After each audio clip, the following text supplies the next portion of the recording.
Welcome to the YouTube channel of dynamic elevator services Pakistan. और आज है मेरे साथ इरफान साहब जो कि डेलसप में लिफ्ट इंजीनियर हैं, बतौर फील्ड ऑपरेशन मैनेजर काम कर रहे हैं। काफ़ी इनका वास्ट एक्सपीरियंस है, अप्रॉक्सीमेटली 10 से 15 साल का। तो इनसे आज जो मैं टॉपिक डिस्कस करने वाला हूँ और कुछ उस पर सवालात भी इनसे पूछने वाला हूँ कि जो लिफ्ट एक्सीडेंट दिन बर दिन बढ़ते जा रहे हैं पाकिस्तान में, पाकिस्तान से बाहर भी, उनकी क्या वजूहत है, ऐसी कौन सी सूरत हाल है जिनको लिफ्ट कंपनीज उनका ख्याल नहीं रख रही और ये एक्सीडेंट हो रहे हैं। इरफान साहब क्या हाल है, खैरियत से?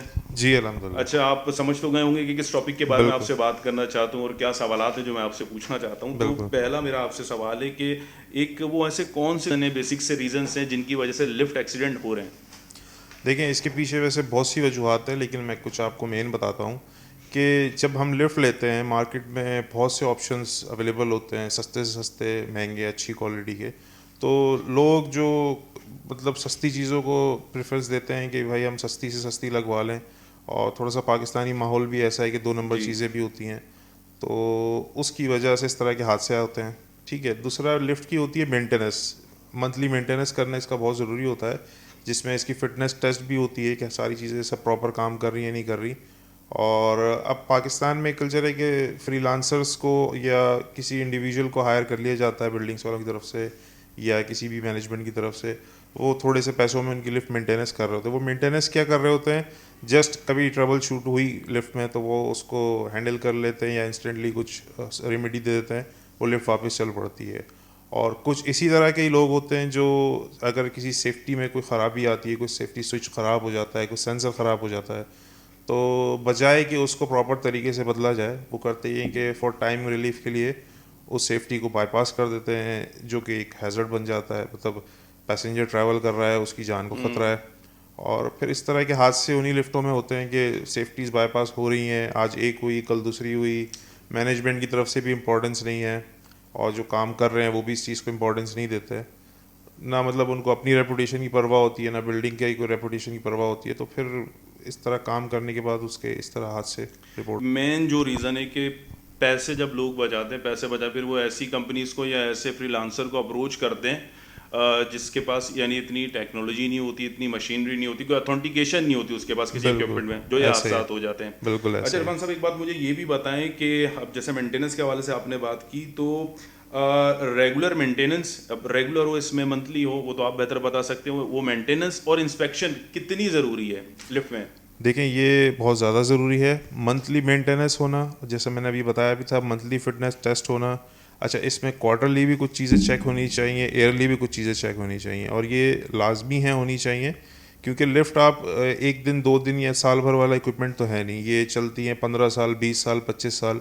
तो जब 25 साल एक चीज़ इंस्टॉल होकर चल रही है तो ऑब्वियसली उसकी फ़िटनेस चेक होनी चाहिए ओवरऑल, कि उसका स्ट्रक्चर अपनी स्ट्रेंथ में मौजूद है नहीं है, उसके सही। मैकेनिज़्म सब अपनी जगह प्रॉपर चल रहा है नहीं चल रहा। ठीक है, ब्रेक्स व्रेक्स काम कर रहे नहीं कर रहे, तो ईयरली उसकी हेल्थ चेक होनी चाहिए। और ये स्टैंडर्ड भी है, वर्ल्ड वाइड स्टैंडर्ड फॉलो होता है कि आपने ईयरली किसी थर्ड पार्टी को हायर करके उसकी फ़िटनेस टेस्ट करवाना है। ठीक और है। उसमें हमें पता चल जाता है लिफ्ट की क्या कंडीशन है, कोई हमें रिपेयरिंग अपग्रेडेशन, किसी सेफ्टी की वायलेशन अगर हो रही है उसमें, तो हमें फ़ौरन पता चल जाता है और फिर उसको आप रिजॉल्व करते हैं। यानी अच्छा, मुझे एक बात इसमें आपके सवाल से एक सवाल आया कि मुझे बताएं कि पाकिस्तान में क्या कोई लिफ्ट का स्टैंडर्ड है जो फॉलो किया जा रहा है, जो पाकिस्तान में लिफ्ट को देने वाली जो कंपनीज हैं, क्या वो कोई स्टैंडर्ड फॉलो कर रही हैं यहाँ पर? देखें, पाकिस्तान में कोई ऐसा इदारा नहीं है जो इस चीज़ को मॉनिटर कर रहा हो या चेक एंड बैलेंस रख रहा हो। अलबत्ता जो अच्छी कंपनीज हैं जो ऐसे स्टैंडर्ड्स पे काम करना चाहती हैं क्वालिटी पे, एक यूरोपियन स्टैंडर्ड को फॉलो किया जाता है। ठीक एक है। मैकेनिकल इंजीनियरिंग की यूरोपियन स्टैंडर्ड है, जिसमें एलिवेटर्स के भी बहुत सारे जी जी। स्टैंडर्ड्स है, गाइडलाइंस हैं। तो जो अच्छी कंपनीज काम कर रही हैं, जो अच्छे लोग काम कर रहे हैं, वो उस स्टैंडर्ड को फॉलो करते हैं। और वो स्टैंडर्ड्स ऐसे बने हुए हैं, काफ़ी रिसर्च के बाद, काफ़ी वक्त के बाद, तजुर्बे के बाद बनाए हैं उन लोगों ने, कि वो सब अगर हम फॉलो करते हैं एक लिफ्ट लगाने में, तो मैं समझता हूँ कि लिफ्ट आपकी उसके बाद 110% सेफ़ हो जाती है। तो वो स्टैंडर्ड्स फॉलो करना बहुत ज़रूरी है। लेकिन बदकिस्मती से पाकिस्तान में कोई ऐसा इदारा नहीं है, ना ही कोई प्रैक्टिस है जो इस पे चेक एंड बैलेंस कर मैं रही एक हो। सवाल पूछ रहा हूँ, डेल सब स्टैंडर्ड को फॉलो कर रहा है? बिल्कुल डेल्सा इस स्टैंडर्ड को फॉलो करता है। मैं आपसे वही अर्ज़ कर रहा था कि पाकिस्तान में कोई ऐसी बॉडी नहीं है, ऐसा कोई इदारा नहीं है जो चेक एंड बैलेंस करे। सब अपनी गुडविल पे है कि अगर आप अच्छी चीज़ लगा देते हैं, ठीक। आप खुद सेटिस्फाई होते हैं, आपका ज़मीर सेटिस्फाई होता है। लेकिन जो मार्केट में ऐसे लोग हैं जो मतलब जिनको ज़मीर गवारा करता हो ऐसे काम करने के लिए, तो उनका फिर कोई चेक एंड बैलेंस नहीं होता, फिर उनकी वजह से मार्केट में फिर या इस तरह के हादसे हमें देखने को मिलते हैं। अच्छा इरफान साहब, एक मुझे बात बताएं कि लिफ्ट इंडस्ट्री में कोई ऐसी टेक्नोलॉजी है या कोई ऐसी इनोवेशन है या हो चुकी है जिनका ये मकसद हो कि जो सेफ्टी है उसको, उस सेफ्टी को ज़्यादा से ज़्यादा इन्हांस किया जाए, उसको ज़्यादा से ज़्यादा मतलब श्योर किया जाए कि श्योरिटी है सेफ्टी की, कोई हादसा नहीं होगा, कोई मसले मसाइल नहीं हो सकते लिफ्ट के साथ? देखिए, आपका सवाल सही है। जैसे मैं आपको कहूँ, अगर लिफ्ट तो कोई 100-150 साल से इस्तेमाल हो रही हैं, अगर हम बिल्कुल बैकवर्ड टेक्नोलॉजी पे जाएँ तो उसमें इतनी सेफ्टीज़ नहीं होती थी जो आज के वक्त में मौजूद हैं। तो वक्तन फ़वक्तन कंपनीज़ और इस पे रिसर्च करती हैं और मज़ीद सेफ्टीज़ और स्टैंडर्ड्स में अपने इजाफा करती रहती हैं। तो लिफ्ट मैं समझता हूँ कि आज की बहुत सिक्योर एंड सेफ़ होती है, जिसमें सारे स्टैंडर्ड के मुताबिक सेफ्टीज़ हों। और वक्तन फ़वक्तन कोई हैज़र्ड अगर फेस करते हैं, जो कि अब मेजर कोई नहीं रहता, माइनर रहता है, तो अगर कोई हैज़र्ड समझ में आता है कि सेफ्टी हैज़र्ड है, इस पे वर्क करना चाहिए, तो कंपनीज उसका भी सलूशन करती हैं और सेफ्टीज़ का इजाफा कर लेती हैं। जहाँ पर लिफ्ट लगाई जा रही है उन बिल्डिंग ओनर्स को, और जो कंपनीज लिफ्ट लगा रही हैं उन्हें आप क्या जो रिकमेंडेशन या एडवाइस देना चाहते हैं सेफ्टी के हवाले से? देखिए, इस पे मैं रिकमेंड करूँगा कि लिफ्ट लगाने से पहले बिल्डिंग कंस्ट्रक्शन में जैसे मुख्तलिफ पहलू को देखा जाता है कि स्ट्रक्चर कितना मजबूत है, जो सॉइल है वो कैसी है। इसी तरह लिफ्ट का भी एक इम्पॉर्टेंट रोल है, क्योंकि लिफ्ट बिल्डिंग की बैकबोन होती है, कंसिडर की जाती है। सही। और दूसरी बात ये कि लिफ्ट नहीं हो तो फिर आप हाई राइज नहीं जा सकते, तो लिफ्ट का होना तो बहुत ज़रूरी है। ठीक है, अब इसकी क्वालिटी और मयार इतना होना चाहिए कि ये लॉन्ग लास्टिंग हो। ठीक है, राइट। और ये सब डिपेंड करता है कि जब आप लिफ्ट लगवा रहे हैं तो आपने जिस कंपनी को सेलेक्ट किया है वो उस क्वालिटी और मयार पे उतरती है नहीं उतरती, उनका प्रोडक्ट, उनके जो पास्ट प्रोजेक्ट्स हैं वो किस मयार पे चल रहे हैं, कैसे हैं, ये सब आप एग्जामिन करें, इवेलुएट करें, और उसके बाद ही कोई डिसीजन लें कि मुझे किस कंपनी से और किस क्वालिटी की लिफ्ट लगवानी चाहिए। अच्छा इरफान साहब, एक आपका मैं व्यू जानना चाहूँगा। फॉर एग्जांपल कि अगर मैं, चले आपकी कंपनी की बात कर लेता हूँ कि मुझे अगर डेलसप से लिफ्ट लगवानी है, मुझे या किसी भी बिल्डिंग ओनर्स को डेलसप से या किसी भी कंपनी से लिफ्ट लगवानी है, तो वो ऐसे कौन से पैरामीटर्स हैं जो हमें मालूम होना चाहिए कि यार इस कंपनी के पास इक्विपमेंट्स की या टेक्नोलॉजी की ऑथेंटिकेशन है या नहीं, या ऐसा तो नहीं है कि कंपनी का बहुत बड़ा नाम है, उसने बहुत सारे प्रोजेक्ट किए हुए और पता चला कि उनसे भी कोई भी लिफ्ट लगवाते और उनकी लिफ्ट के साथ भी कोई हादसा हो जाता है, तो वो कोई पैरामीटर्स हैं इसके जो चेक किए जा सकते हैं? एक आम इंसान कैसे चेक करे? जी बिल्कुल, देखें इसकी प्रैक्टिस है मार्केट में। देखें, सबसे पहले जब आप कंपनी सेलेक्ट कर रहे हैं तो सेलेक्ट करेंगे उनका प्रोडक्ट अच्छा है, और सिर्फ प्रोडक्ट अच्छा होना भी काफ़ी नहीं होता है कि उसकी इंस्टॉलेशन और असेंबलिंग भी उसी मयार की होनी चाहिए जिस मयार का प्रोडक्ट है, क्योंकि इंस्टॉलेशन और असेंबलिंग भी उतनी ही डिपेंडेंट है।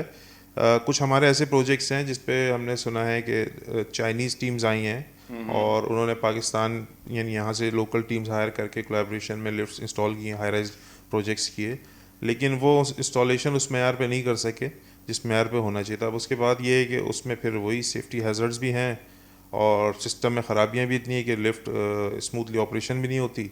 तो इस तरह के मसले मसाइल होते हैं। तो मैं ये सजेस्ट करूँगा, जब भी कंपनी सेलेक्ट करें उनके प्रोजेक्ट्स देखें जो उन्होंने किए हों कंप्लीट, उनकी लिफ्ट में विज़िट करें, आप ख़ुद चेक करें, राइट देखें, लिफ्ट की राइट कैसी है, क्वालिटी कैसा है, फिनिशिंग कैसी है। ठीक है, और कितने नंबर ऑफ़ प्रोजेक्ट्स उन्होंने किए हैं, उनका कितना एक्सपीरियंस है, ये फैक्टर भी बड़ा मैटर करता है।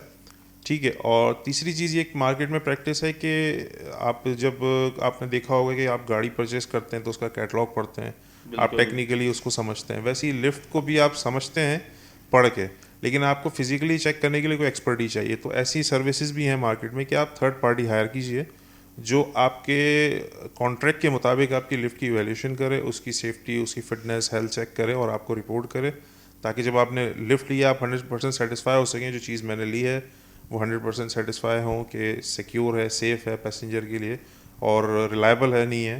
तो ये सारी चीज़ें होनी चाहिए, वो आपको रिपोर्ट देंगे, तो उनकी रिपोर्ट के मुताबिक आप आगे। उनकी रिकमेंडेशन के बिल्कुल मुताबिक फिर अगर ये लिफ्ट लगवाना चाहते हैं चाहे, तो वहाँ से जो कस्टमर सेटिस्फाई हो जाएगा। यानी ऐसे थर्ड पार्टी एग्जिस्ट करती हैं, बिल्कुल ऐसे जो करती हैं, रिकमेंडेशन दे देती हैं कि बिल्कुल। ठीक है ये प्रोडक्ट ऑथेंटिक है या नहीं है। और ये सर्विसेज हम भी प्रोवाइड करते हैं, मतलब हमारी अच्छा, कंपनी में। डेलसप ये सर्विस प्रोवाइड कर जी रहा जी है? बिल्कुल, कि अगर आपने किसी थर्ड कंपनी से लिफ्ट ख़रीदी, आप हमसे चाहते हैं उसकी वैल्यूएशन कराना, आप हमसे रब्ता कर सकते हैं। हम आपकी लिफ्ट में 100% एग्जामिनेशन करके आपको रिपोर्ट दे देंगे कि आपकी कौन सी चीज़ किस मयार की लगी हुई है, स्टैंडर्ड के मुताबिक लगी है नहीं लगी, या एक्यूरेट है, इनएक्यूरेसी जो भी कुछ होगा उसका स्टेटस वो हम आपको बताएंगे। अच्छा इरफान साहब, मेरा आपसे मेंटेनेंस के हवाले से एक सवाल है कि जैसा कि आपने कहा कि मेंटेनेंस ज़रूरी है, तो पहले कि मेंटेनेंस क्यों करवानी चाहिए, ठीक है, और अगर किसी भी लिफ्ट में या कहीं भी किसी घर में भी लिफ्ट लगी है तो वो मेंटेनेंस जो है वो किससे करवाएं, और मेंटेनेंस के लिए कौन से ऐसा पैरामीटर्स हैं जो हमें चेक कर लेना चाहिए। जैसा कि आपने बताया लिफ्ट लगवाते हुए अगर कुछ आपने कहा कि पैरामीटर्स चेक करने चाहिए प्रोडक्ट को, तो मेंटेनेंस के लिए क्या सूरत हाल है? देखिए, मेंटेनेंस के लिए भी वही प्रोटोकॉल्स हैं कि जिस कंपनी को आप सेलेक्ट कर रहे हैं, एक तो उसका नाम जो है मार्केट में होना चाहिए। लाजमी है कि आप देखें वो किन किन प्रोजेक्ट्स को मेंटेन कर रहे हैं और कितने अरसे से कर रहे हैं, ये भी फैक्टर है कि चीज़ें प्रॉपर मेंटेन हो रही हैं। उनका पुराने जो उनके क्लाइंट्स हैं उनका क्या फीडबैक है। अगर आप, बेहतर है कि उनके पुराने क्लाइंट से रब्ता करें ताकि आपको पता चले उनके एक्चुअल स्ट्रेंथ के वो उनका रिस्पांस टाइम क्या है, कितनी देर में रिस्पांस करते हैं, जो चीज़ें हैं स्टैंडर्ड्स हैं वो उसी के मुताबिक काम करके देते हैं नहीं देते। सही। ये सारी चीज़ें आप इवेलुएट करें। ठीक है इरफान साहब, बहुत बहुत शुक्रिया, और जो है आपने इतनी सारी जो डिटेल्स बताई सेफ्टी के हवाले से, मेंटेनेंस के हवाले से, और अगर लिफ्ट लगवानी हो तो उसके लिए क्या क्या चीज़ें जो हमें चेक कर लेनी चाहिए। अपना वक्त देने का बहुत बहुत शुक्रिया। तो ये वो कुछ की पॉइंट्स है और ये वो कुछ चीज़ें थी कि अगर आप लोगों ने लिफ्ट लगवानी हो तो किन किन चीज़ों का ख्याल रखना चाहिए, और जो सबसे बड़ी वजूहत हमने इसमें डिस्कस की कि लिफ्ट एक्सीडेंट क्यों हो रहे हैं, तो अगर इन चीज़ों का ख्याल रखना चाहिए तो इस तरह के जो हादसा से आप और हम सब बच सकते हैं। ख्याल रखिएगा जी, शुक्रिया।